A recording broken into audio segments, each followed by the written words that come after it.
Hello बच्चों, welcome back to my YouTube channel maths plaza. तो बच्चों, आज मैं इस वीडियो में Bihar board class 9th Hindi chapter 3 जिसका नाम है ग्राम गीत का मर्म और इसके लेखक हैं लक्ष्मी नारायण सुधांशु। तो आज मैं इस चैप्टर के संपूर्ण प्रश्नों का उत्तर कराने वाला हूं। आइए देखते हैं।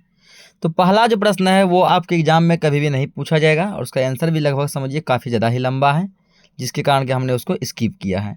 प्रश्न नंबर 2 से देखते हैं। तो दूसरा प्रश्न कह रहा है कि जीवन का आरंभ जैसे शैशव है वैसे कला गीत का मर्म, ठीक ना। लेखक के इस कथन का क्या मतलब है? लेखक जो कहते हैं इस कथन का क्या तात्पर्य है, इस कथन का क्या मतलब है? तो लेखक सुधांशु जी मतलब लक्ष्मी नारायण सुधांशु जी ग्राम गीत का मर्म निबंध में अपने आशय को स्पष्ट करते हुए कहते हैं कि मानव जीवन का आरंभ शैशवावस्था से होता है। ये मानव जीवन का आरंभ किसी अवस्था से होता है। किस अवस्था से होता है? शैशवावस्था से होता है।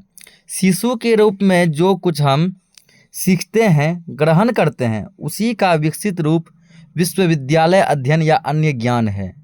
बचपन में जो भी हम कुछ सीखते हैं, ठीक ना, वही क्या करता है, वही ज्ञान समझ आगे चल के विश्वविद्यालय यानी यूनिवर्सिटी तक काम आता है। उसी प्रकार ग्राम गीत के द्वारा ही कला गीत विकसित होता है, ठीक है। अगर कला गीत कहीं से विकसित हुआ है वो किसके माध्यम से? ग्राम गीत के माध्यम से। कला गीत में भी ग्राम गीत की अमिट छाप देखने को मिलती है। कला गीत में भी ग्राम गीत का छाप देखने को मिलता है। कर्म या क्रीड़ा के ताल पर ग्राम गीतों को रचा जाता है। यह जातीय आशु कवित्व है जो बाद में कला गीत का रूप धारण कर लेता है, ठीक है। कला गीत भी एक प्रकार का ग्राम गीत ही है जो बाद में जो है किसी कारण से क्या करता है, तो कला गीत का रूप धारण कर लेता है। अगला क्वेश्चन कर रहा है,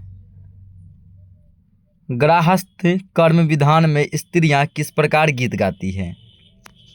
तो गृहस्थ कर्म विधान में स्त्रियां स्वाभाविक प्रेरणा एवं क्षेत्र विशेष पर आधारित लोक भाषा में व्यवहारिक गीतों को गाती है। किस प्रकार के गीतों को गाती है? तो व्यवहारिक गीतों को गाती है, जिन्हें ग्राम गीत कहा जाता है। ये व्यवहारिक गीत क्या कहलाते हैं? तो ये व्यवहारिक गीत ग्राम गीत कहलाते हैं। जैसे चक्की पीसते समय, धान कूटते समय, चरखा काटते समय अपने श्रम को कम करने के लिए गीत गाती है, ठीक है, ताकि उसका मेहनत थोड़ा कम हो जाए, थोड़ा मेहनत क्या हो जाए, कम हो जाए, उसे कम करने के लिए वो गीत गाती है। जन्म, मुंडन, ठीक ना, विवाह, पर्व त्योहार, इन सभी में भी महिलाएं क्या करती है? गीत गाती है।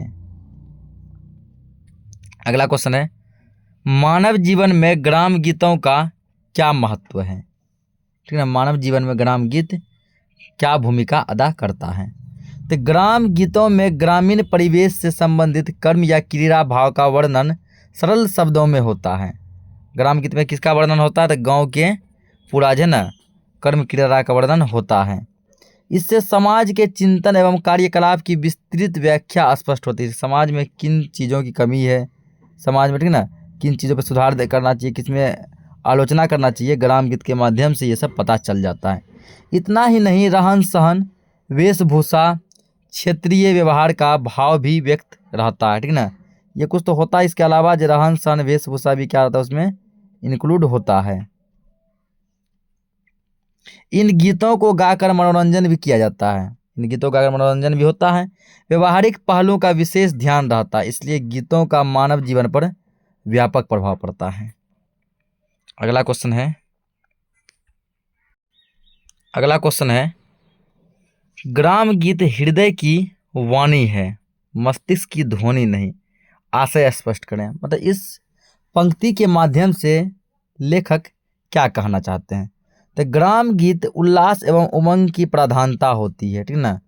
भाव प्रधान गीत हृदय की वाणी होती है। जो भाव प्रधान गीत होती है वो हमारे हृदय की वाणी होती है। वह जो दृश्य देखता है, जो कर्म करता है, उसी को वाणी से प्रकट करता है। वाणी मतलब जो हम देखे, जो काम किए, उसी को क्या करते हैं? मुंह से गाते हैं। आह हृदय से प्रकट होती है। वह क्षेत्रीय भाषा में इसमें मस्तिष्क की ध्वनि नहीं होती। आह जो ध्वनि निकलता, जो आवाज़ निकलता है वो डायरेक्ट हृदय से निकलती है। इसमें कला पक्ष नहीं रहते हैं।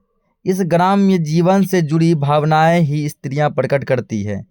प्रेम और युद्ध का वर्णन गीतों में ही मिलता है। तो यहाँ तक इसको लिख देंगे, ठीक ना। हो गया, इतना आंसर काफ़ी है। अगला है ग्राम गीतों की प्रकृति क्या है। ग्राम गीतों की प्रकृति, तो लेखक उत्तर में देखेंगे, लेखक सुधांशु जी ग्राम गीतों में ग्रामीण परिवेश पर चर्चा करते हैं। यानी ग्राम गीत का मर्म जो ये पाठ है इसमें ग्रामीण परिवेश पर चर्चा किया गया है। उनके मर्म अर्थात वास्तविकता को समझाना चाहते हैं, ग्रामीण परिवेश के वास्तविकता को समझाना चाहते हैं। हम जानते हैं कि प्रकृति का तात्पर्य स्वभाव से है। किससे है? तो हमारे स्वभाव से है। ग्राम गीतों की प्रकृति ग्राम में गाए जाने वाले वैसे गीतों से है, ठीक है, प्रतिदिन कर्म से जुड़ी है। यानी जो यहाँ लग जाएगा वैसे गीतों से जो, क्या लगा देंगे वहाँ पे, वैसे गीतों से है जो प्रतिदिन कर्म से जुड़ी है, प्रतिदिन कर्म से जुड़ी है, इतना लिख देंगे, काफ़ी हो जाएगा आंसर। अगला क्वेश्चन देखते हैं।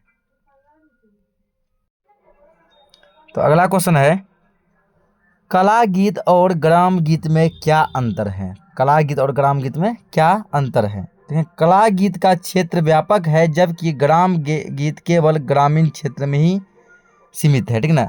मतलब कला गीत समझिए देशों विदेशों में हर जगह गाया जाता है, जबकि ग्राम गीत केवल गाँवों में ही गाया जाता है। कला गीत के अंतर्गत मुक्तक और प्रबंध काव्य दोनों का समावेश होता है, जबकि ग्राम गीत प्रारंभिक अवस्था में है। किस अवस्था में? प्रारंभिक अवस्था में। ग्राम गीत से कला गीत का विकास हुआ है, जबकि ग्राम गीत स्वतः भाव प्रधान गीत है, ठीक ना। कला गीत कहाँ से निकला है? ग्राम गीत से निकला है, और ग्राम गीत अपने आप गाए जाते हैं, ये कहीं से निकला नहीं है, ठीक ना। उसके बाद यहाँ तक लिख के लास्ट में ये लाइन लिख देंगे, कला गीत पुरुष प्रधान जबकि ग्राम गीत स्त्री प्रधान थी, ठीक ना। है कर देंगे, स्त्री प्रधान है। लेकिन कला गीत जो है वो अधिक से अधिक पुरुष गाते हैं, और ग्राम गीत यानी कि गाँव का गीत जो है अधिक से अधिक महिला गाती है। यहाँ पर है कर देंगे, इसके बाद ये लिखेंगे, इतना आंसर काफ़ी हो जाएगा। अगला क्वेश्चन देखते हैं। अगला कह रहा है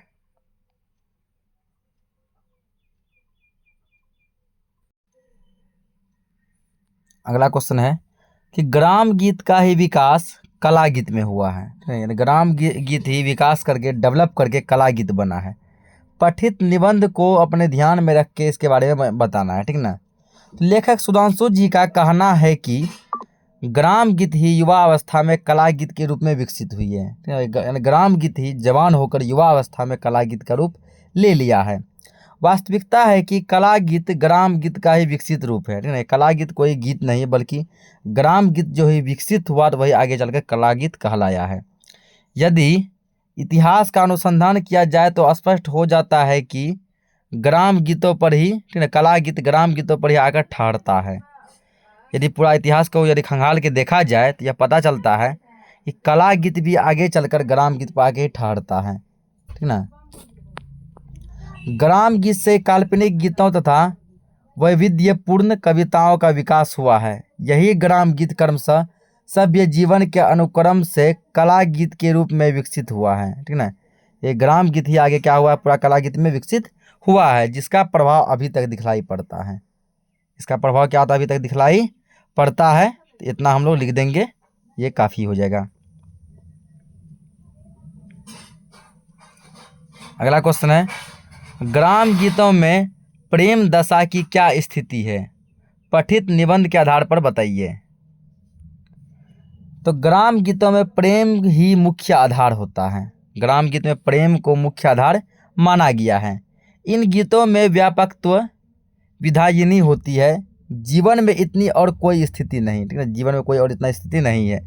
प्रेम या विरह में समस्त प्रकृति के साथ जीवन की जो समरूपता देखी जाती है वह क्रोध शोक उत्साह वैमनस्य में नहीं। यानी प्रेम और विरह मतलब प्रेम में और जुदाई में जीवन की जो समरूपता यानी समानता जो देखी जाती है वो क्रोध में गुस्सा में उत्साह में नहीं देखा जा सकता है। विरहाकुल पुरुष पशु पक्षी लता द्रुम किसी से भी अपनी वियुक्त प्रिया का पता पूछ सकता है, परंतु क्रोधी मनुष्य ऐसा कदापि नहीं कर सकता है। मतलब वह जो विरहाकुल है मतलब कि कहीं ठेस खाया हुआ है, जो चोट खाया हुआ है वो कहीं भी अपनी प्रेमिका का पता पूछ सकता है, लेकिन जो क्रोधित व्यक्ति है वो कहीं भी नहीं पूछ सकता है। यही कारण है कि प्रेमिका या प्रेमी प्रकृति के साथ अपने जीवन साहचर्य मानता है। इस प्रकार साहचर्य अन्यंत्र दुर्लभ है, ठीक ना। ये इसका आंसर हो गया। अगला क्वेश्चन है प्रेम या विरह में समस्त प्रकृति के साथ जो समरूपता देखी जाती है वह क्रोध, शोक, विस्मय, उत्साह, जुगुप्सा में नहीं, आशय स्पष्ट करें।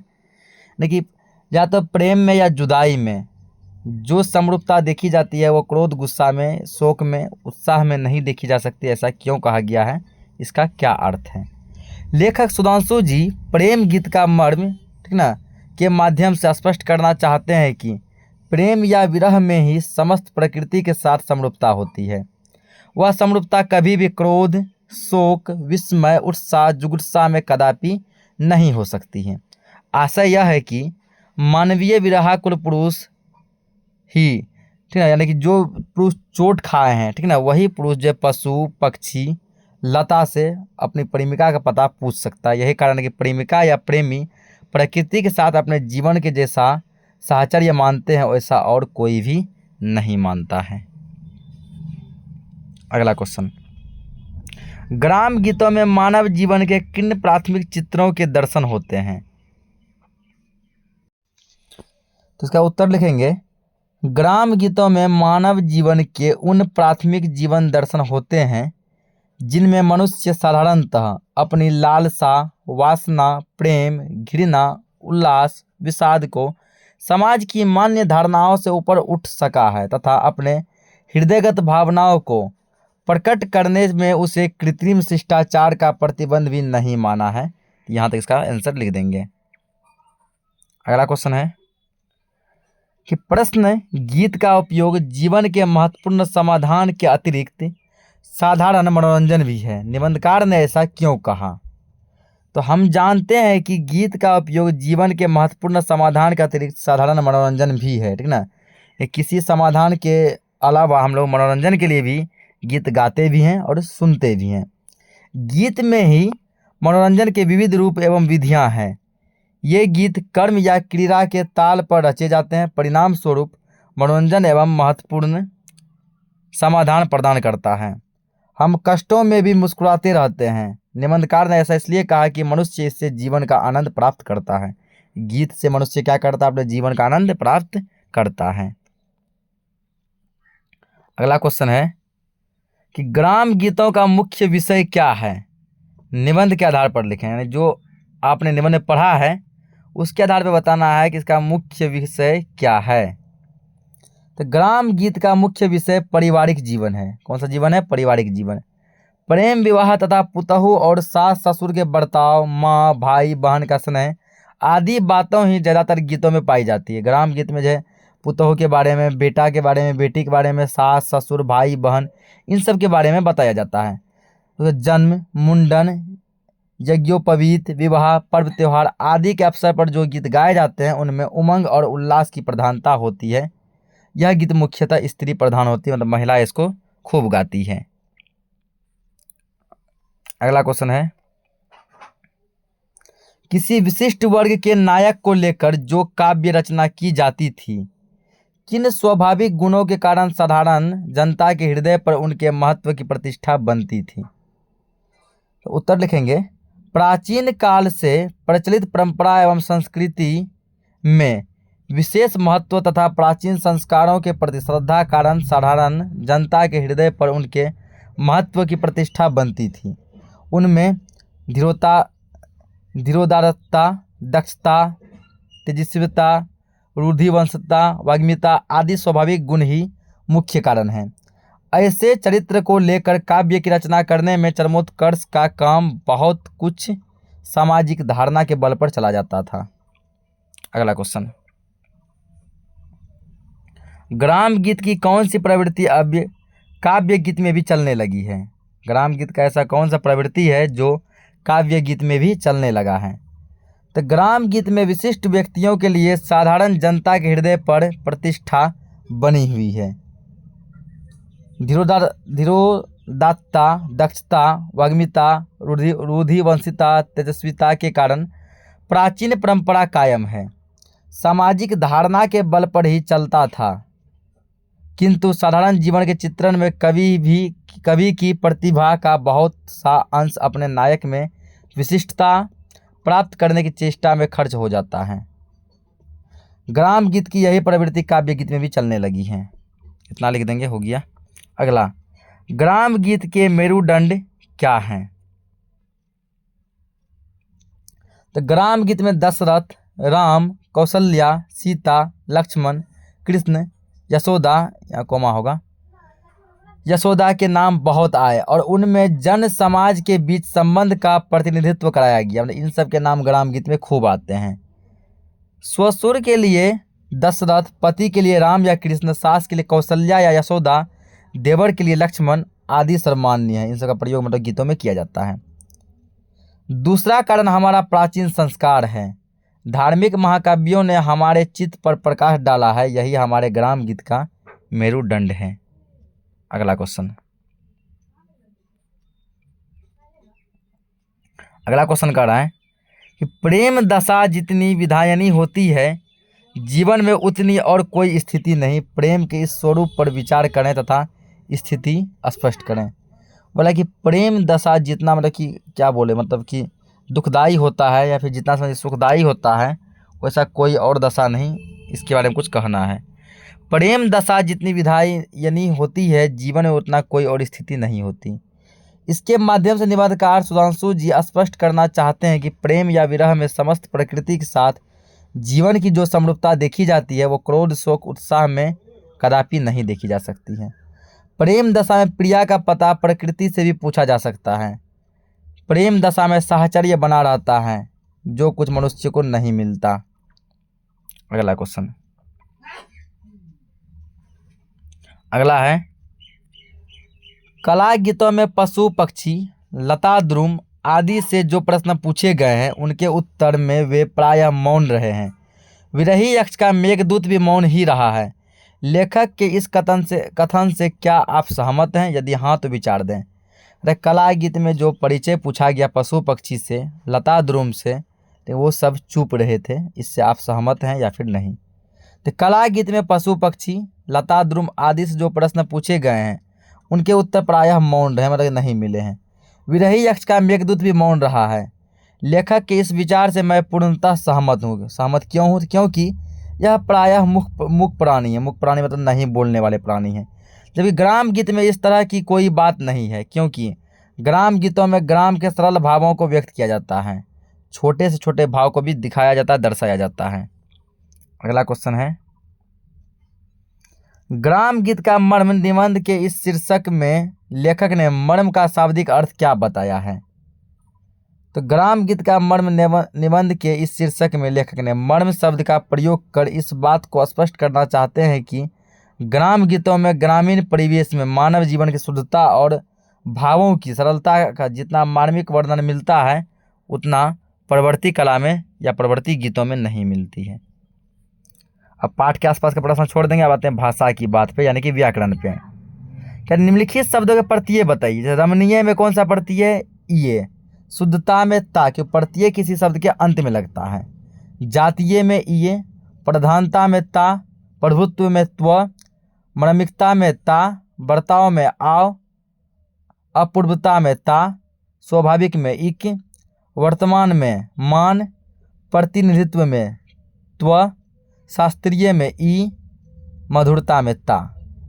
निम्नलिखित शब्दों के उपसर्ग बताइए। उपसर्ग वह शब्द होते हैं जो किसी शब्द के पहले लगते हैं, जैसे अपूर्व में अ, अभिप्राय में अभि, परिश्रम में परि, अतिरिक्त में अति, उपलक्ष्य में उप, अनुसंधान में अनु, विशिष्टता में वि।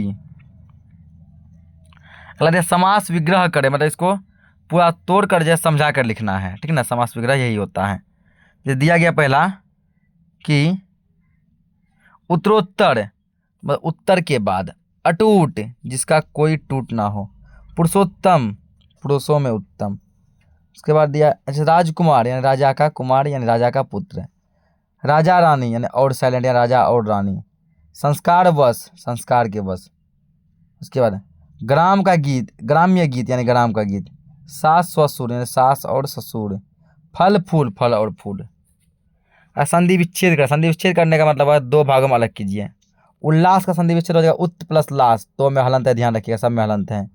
संस्कृति सम प्लस कृति, उद्दीप्त उत प्लस दीप्त, समाविष्ट सम प्लस आविष्ट, उच्छ्वास उत प्लस श्वास, उद्गीत उत प्लस गीत। अगला दिया है निम्नलिखित विशेषणों से संज्ञा बनावे। स्त्रैण स्त्री, दरिद्र दरिद्रता, पारस्परिकता, शास्त्रीय शास्त्रीयता। अगला है पाठ से कारक शब्द कारक के परसर्ग रहित और परसर्ग सहित शब्द चुनना है और उसको स्पष्ट करना है। जैसे परसर्ग रहित शब्द कुछ चुने हैं, जैसे देश के काव्य ये संबंध कारक है, गीतों से करण कारक, जीवन का आरंभ संप्रदान कारक, गीतों में अधिकरण कारक, पहुंचाने के लिए संप्रदान कारक। अब परसर्ग रहित जिनमें अधिकरण कारक, जातीय यानी कि जाति का संबंध कारक है, उसने नो कर्ता कारक है, उसका संबंध कारक है, उसके संबंध कारक है। अगला है अर्थ की दृष्टि से वाक्य की प्रकृति बताइए। कितनी दूर तक जा सका है, संदेह सूचक। क्या जीवन का आरंभ शैशव है, प्रश्नवाचक। कला गीत में उनकी उपेक्षा करना समुचित ना माना गया, स्वीकारात्मक। अगला विरही यक्ष का मेघदूत मौन ही रहा किंतु ग्राम गीत का मेघदूत नहीं, संयुक्त बोधक। इसी के साथ ये पूरा पाठ खत्म हो जाता है। मिलते हैं हम लोग नेक्स्ट चैप्टर में, तब तक के लिए जय हिंद जय भारत।